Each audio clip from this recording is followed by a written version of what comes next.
Chapter 8, The Northern Renaissance.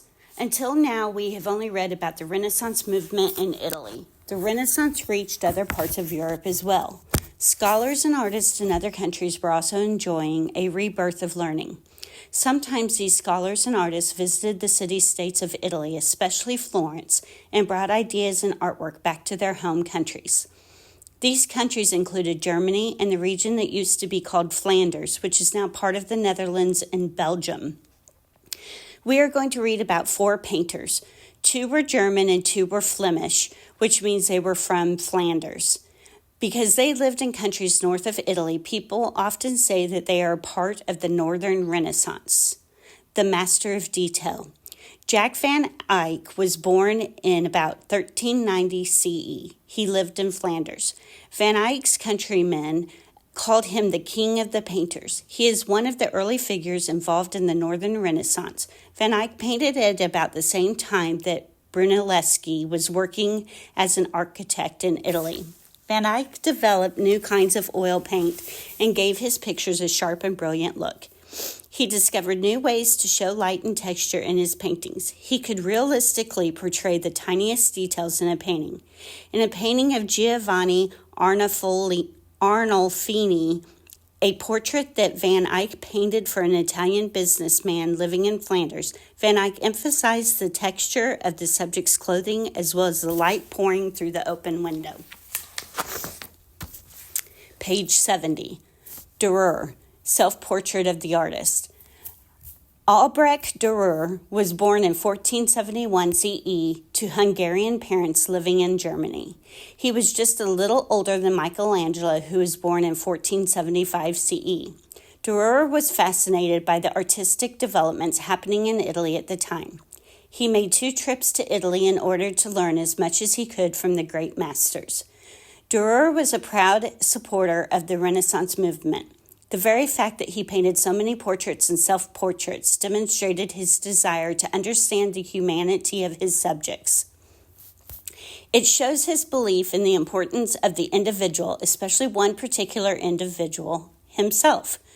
Dürer began sketching himself when he was only 13 and would continue to capture his likeness in self-portraits throughout his career.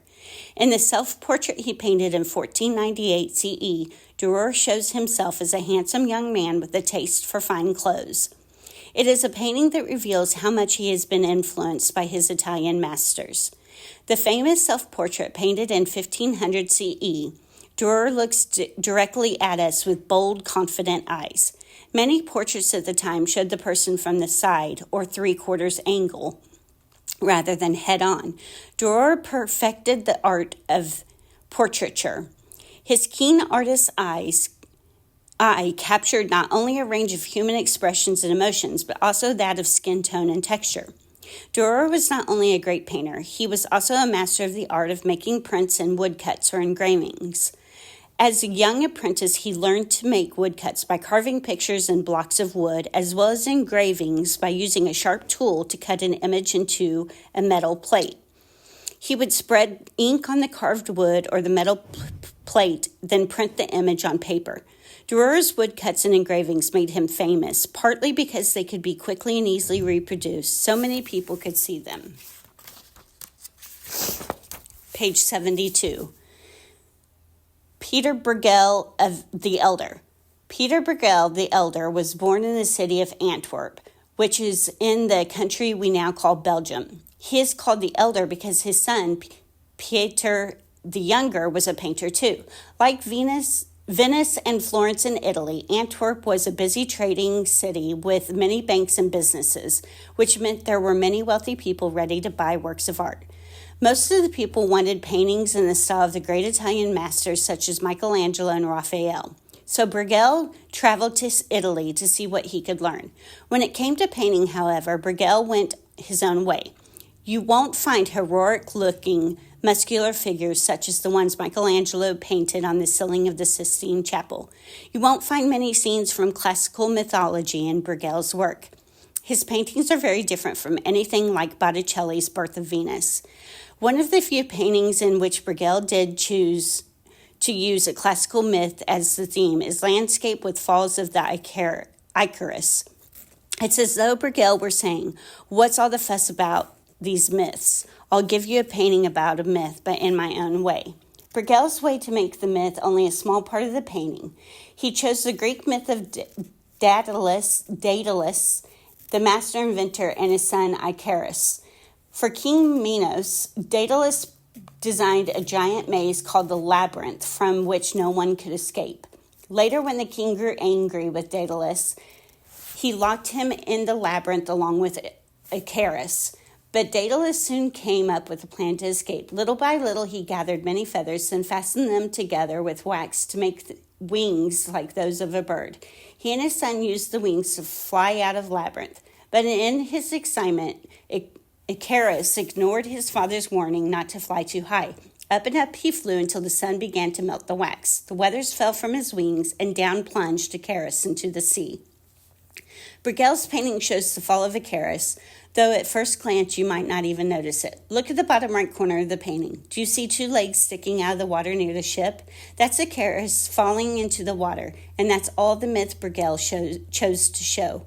Bruegel draws our attention away from the myth and makes us look at everyday life, at the farmer plowing and the shepherd with his flock.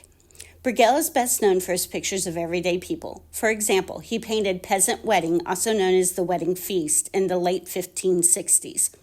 Bruegel shows the peasants as he saw them. He doesn't try to prettify them. This is not a fancy feast. The simple food is being carried on rough boards. In the foreground, you can see a child licking her fingers, making sure she gets every last bit of a bowl. In the middle left, the piper is looking hungrily at the food passing by. He's probably hoping there will be some food left for him after he finishes playing. Bruegel's sons, grandsons, and even great-grandsons became artists, but none equaled or surpassed his great works. Page 75. Hans Holbein the Younger. German painter, draftsman, and designer Hans Holbein the Younger, 1497 to 1543 CE, came from a family of notable artists. His father, Hans Holbein the Elder, was a renowned artist. His uncle and brother were acclaimed artists too. Following the tradition of Albrecht Dürer, Hans Holbein the Younger was a master portrait artist.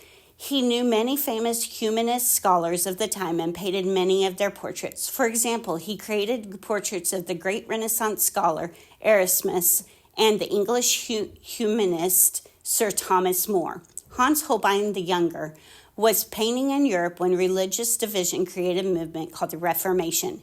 He worked and painted at the court of King Henry VIII during this time of religious upheaval, when the English church split apart from the Catholic Church and the Pope.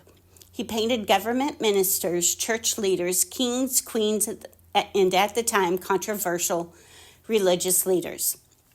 The leaders of the English Reformation asked Hans Holbein to create art that promoted the king as the new head of the church and the new religious movement.